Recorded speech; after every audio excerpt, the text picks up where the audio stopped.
Katekbok, and welcome back to our YouTube channel. This has been your teacher, Mr. Marlang Bernabe. So, I would like to welcome you back to our video lesson since we are already done with our discussion kanina. So, hindi pa ako nakapagbihis. So, tatapusin ko na lang tong mga topic natin para ninyo ma-review, magagamit nyo pag-review sa inyong pag-study that will serve you as a guide. Once again, welcome and please sit back and relax.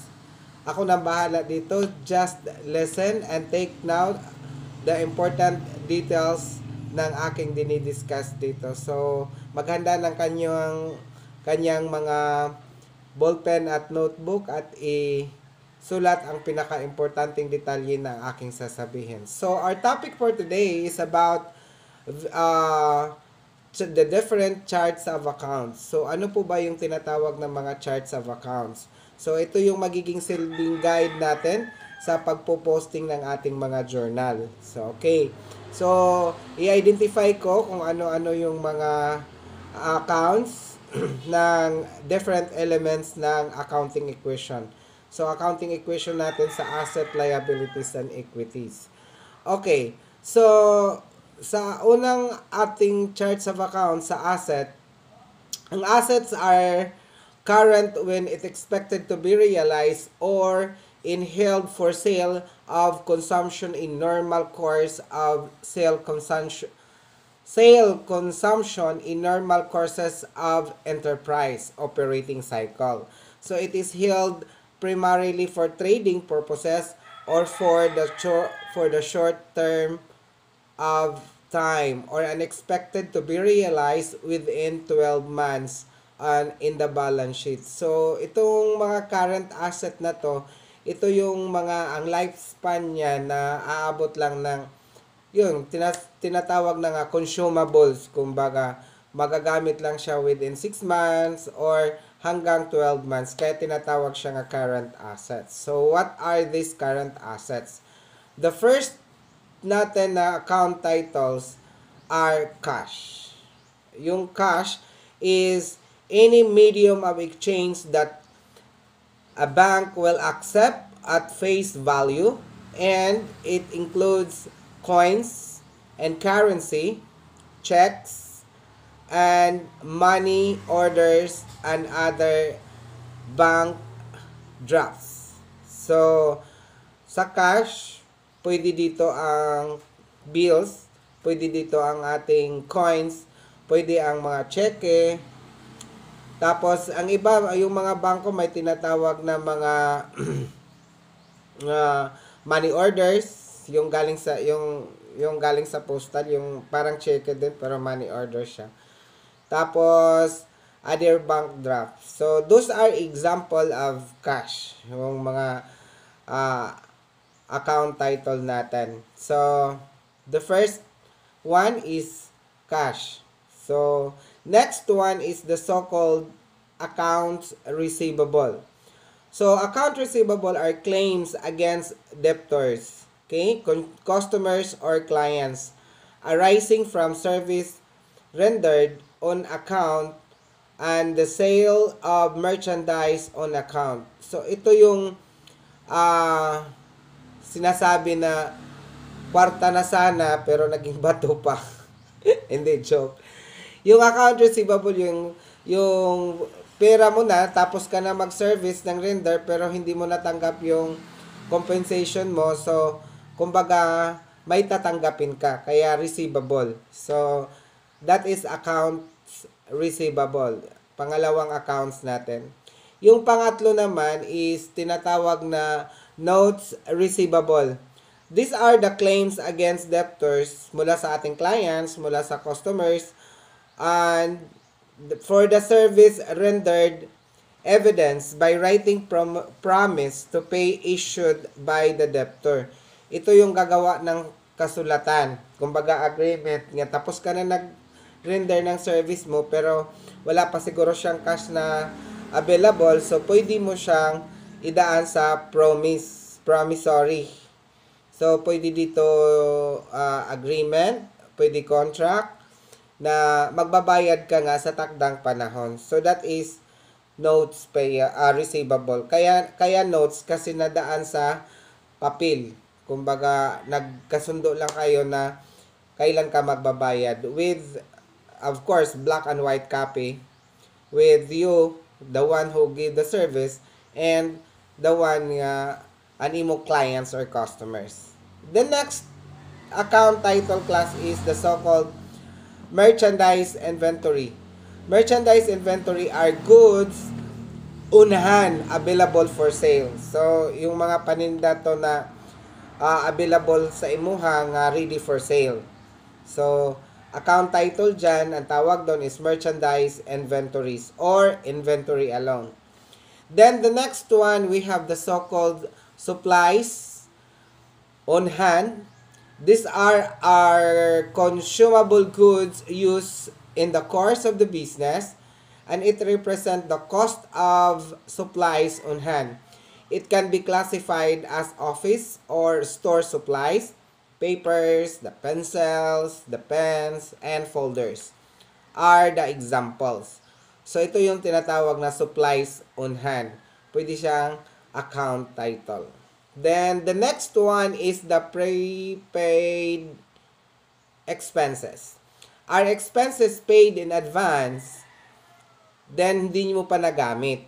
Ha? So, for example, dito, prepaid expense are 6 months na rental paid in advance. So, nagbayad ka sa rental, advance payment ng 6 months, nagbayad ka na, pero hindi mo pa na-consume or hindi mo pa nagamit. Ang tawag doon is prepaid. So, since ito rental, pwede siyang tawagin na account na prepaid rent. Okay? Rental kasi. So, on 1 year, insurance premium. Yun, di ba mga insurance, nagbabayad ka ng 1 year, tapos, hindi mo pa nagamit yung insurance mo. Lagi mo siyang binabayaran, bayad ka na, pero never mo pa na tikman yung service. So, that is prepaid insurance. And that is an example of current assets. Okay? So, account title yan under current assets. Sa non-current asset naman class, ito yung mga assets that are all assets not classified as current by classification or non-current. Ito yung non-current asset, yung lifespan niya is more than a year. Pwede 2 years, 3 years. So, titingnan natin kung ano yung mga account na pwede dito sa non-current asset. Number 1, ito yung tinatawag na property, plant, and equipment, or tinatawag natin na fixed assets. So, these are tangible assets that are held by enterprise for the use of production or supply of goods and service, or for rentals to other for administrative purposes, which are expected to be used during more than one period. So, expected siya nga magamit for more than a year. So, that is called fixed assets. Okay? So, another account title is so-called accumulated depreciation.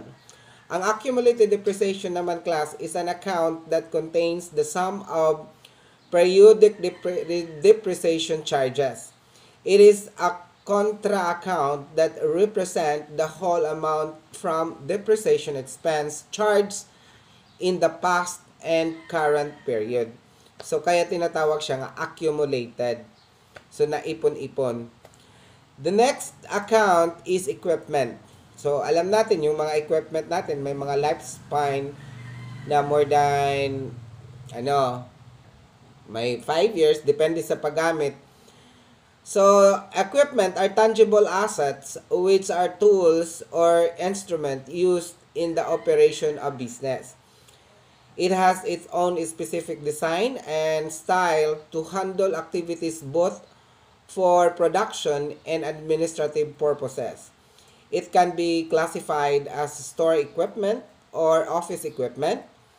They include computers, air condition units, the calculators, the typewriters, and cash registrar or cash register yung naglalabas ng white na mahaba, yung tinatawag na POS or point of sales. Then and other similar assets. Basta mga equipment, so ma-under siya sa account title na equipment. Okay? Then, delivery equipment. This include asset used for transporting merchandise. So, delivery equipment, kasama yung mga truck dito, yung mga van na ginagamit for delivery to transfer the goods. So, ang tawag doon sa account na yon is delivery equipment. Then, meron tayong tinatawag na machinery. Another account title is machinery. It is a tangible asset that has its own system to work in order to produce products and to provide service to customer. So, sinasabi pa nga na machine helps man work faster. So, these are machines na tinatawag natin na account title is machinery. Alright.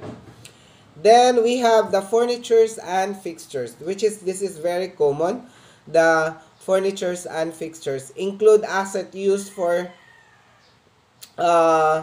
assets that are properties owned by the business which are not part of the building property. So, this quickly depreciate compared to other assets. These include the following: office table, the filing cabinets, the chairs, we have the showcases, and other similar items used to operation of the business. So, itong furniture and fixture, hindi kasama yung building dito, ha. So yung building is ibang account yan. Yung building, sa loob ng building, meron tayong mga gamit, kumbaga, may mga cabinets, tables and chairs, yung mga shoe racks, ano pa yan, mga tables, long man yan, round. Tapos, yung mga iba't ibang klase ng mga upuan. Then, sa office naman, ito yung tinatawag nilang mga office filing cabinets and others. So, ang tawag doon is furnitures and fixtures. Yung ilalagay natin na account is furniture and fixtures. Then, meron tayong another account for intangible assets are the assets that identifiable non-monetary asset without physical substance. They provide future economic benefits to the company. They include franchise, yung pag-franchise mo ng store, like for example, pa-franchise ka ng McDo, Jollibee. So, ang franchise is intangible assets.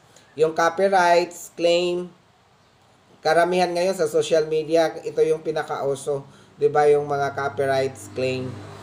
Okay? Ikaw yung may-ari tapos kinopya sa iba, so pwede kang mag-demand. Okay? So, these are intangible. So, kumbaga, di mo siya nakikita physically, pero karapat-dapat na para sa'yo. Kasi nga, di ba, we considered asset definition as the one own resource. Tapos, it has an economic value in the future. So, ang intangible assets ay hindi nakikita, walang physical, like copyrights, franchise, your trademarks, the patents and trademarks, and the other computer software. Yung computer software, yung ikaw nagde-design ng web, gumagawa ka ng mga web designing. So, sa'yo yun. Dapat claim mo nga sa'yo. So, yun yung mga account title under assets. Yung under sa current asset at saka sa mga account title under naman sa mga non-current assets. So, after sa asset, meron tayo. This has been your teacher, Mr. Malang Bernabe, for Fundamentals of Accounting. Another video lessons will be coming up next. So, for the meantime, bye for now. This has been your teacher, now signing off.